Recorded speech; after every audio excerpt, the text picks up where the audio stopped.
Hey Garage Heads, welcome back to the 6th Gear Garage. It's February in Ohio, so the garage is really freezing this week, so I'm down here in my basement workshop and I've got a fun project for today.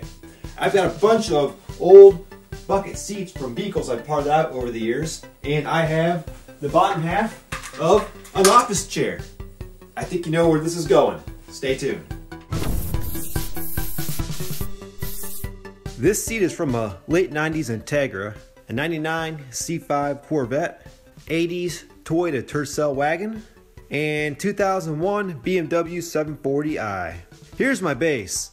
I'm not even ashamed. I grabbed this from someone's curb on trash day. The chair was all ripped up, so I tossed that out and kept this nice aluminum base for a future project. First, I found the most comfortable seat. This BMW 7 Series seat isn't a good candidate. It's missing the back panel. It's also really heavy and loaded with motors. I'd rather part this one out than try and use it. I like the handle on this Toyota seat. It's not too heavy at all. And I like that it's all manual with no motors. Pretty nice mounting surface on the bottom. But I have another one of these seats and I don't want to split up a matching pair if I can make something else work. Here's the C5 Corvette seat. It's really comfortable. You can see it has something weird going on here. This sat in the warehouse for years with a battery on it. It's probably not worth much because of that, but I want it at an auction for the low price of $1. Anytime you can buy a seat for $1, do it. All these motors inside with the electronics and rails are worth maybe a couple $100 on eBay. I'm looking at this crossbar here and this one down here. I think that's a solid mounting point for my base to attach to. This Integra seat is mint with no rips or worn areas, but it's missing this side piece that connects the top and bottom. There's some decent surface for mounting the base. But back here, I'd have to fab up a crossbar to attach the base to. So there's 4 different examples of seats to give you an idea of what you'll have to figure out for mounting the base. I'm going to go with the Corvette seat for this project. So the first thing I'm going to do is flip this seat over and hook it up to a 12-volt source and see if the motors work and how they work. Because once I take this apart, it may not be adjustable anymore. So there's 3 motors inside this seat. These 2 adjust these bars, which I need to keep with the seat. This front guy must be for the seat tracks. There's even a relay module in here. I don't like these brackets sticking out. That's going to be a bruised shin right there. They're attached to the rails with these stamped studs that don't come out without drilling. 8 of those to remove. That alone is enough reason to take the rails off. Give myself some slack here. This is just a 12-volt wheelchair battery I got for the kids' Power Wheels. I've got some fat wires and some skinny wires. I'm gonna guess that the orange is positive. Oh, this is just a alligator clip with a finishing nail. It works. And negative. Negative on the battery.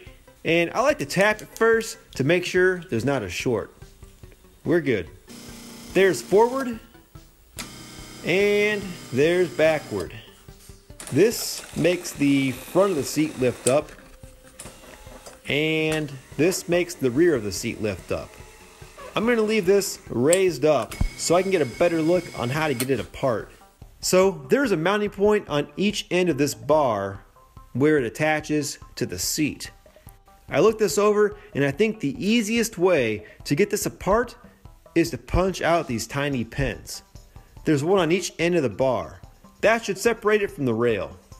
And this motor for the forward and backward movement should come off with the rails. I've got a couple small punches here. One's kind of bent, but I'll fix that.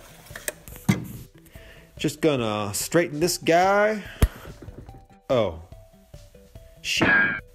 Well, it's a short punch now. Okay, not long enough. There it is.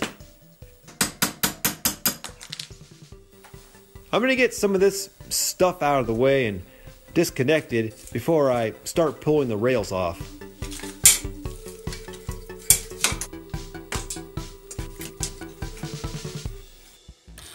I found that if I move the bracket all the way out, I can get access to the side of these pins with a big punch. These guys are in there tight, but this should knock them out.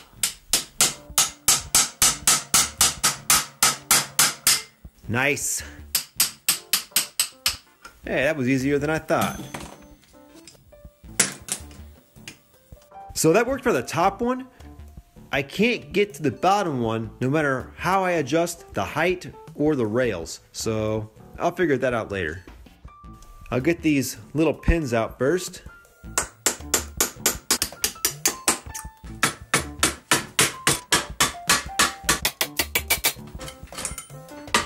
That's the easy side.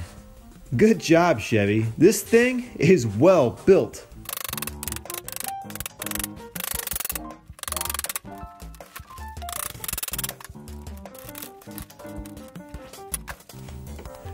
With the rail off, I can get a punch on this pin.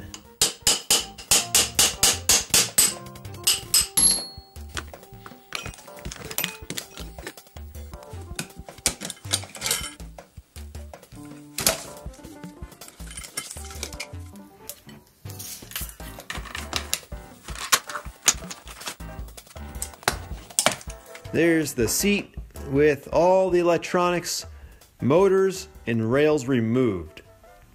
I'll see what I can get for this stuff on eBay. So the seat is 18 pounds lighter now. That's why some of these supercars come with manual seats. Every pound counts. The length is perfect. I'll have to weld it because there's no way I can attach it with hardware. I'm gonna do a test with zip ties. It's looking pretty good. I can't put my weight on this because it's just held together with zip ties. Go down a little bit. Okay, that's better. Could I recline it and have it be stable? How strong are 4 zip ties? I think it's not going to tip over easily. I like it. Hey, oh, this is comfy too. Well, I'm glad I did this before I welded it. Now I know that it's not going to be leaning me way back or way forward. Let's go into that cold garage and slap some welds on her. Before heading to the garage, I measured and marked to be sure both sides of the seat were centered on the base. I put a mark on each edge here and one mark in the center for the other side. This welding cabinet is actually an old repurposed server cabinet. I'm grinding the paint off the edge of the bracket for a better weld. Okay, I put some wet rags down so I don't start a fire and burn up my seat. I have a vice grip clamped down so nothing moves on me. I hoped I could attach this with hardware because not everyone has a welder, but sometimes welding is the best option. Spending a few hundred on a MIG is a great investment. Or just bring beer over to your buddy who welds. If you don't know anyone with a welder, you're probably hanging out with the wrong crowd.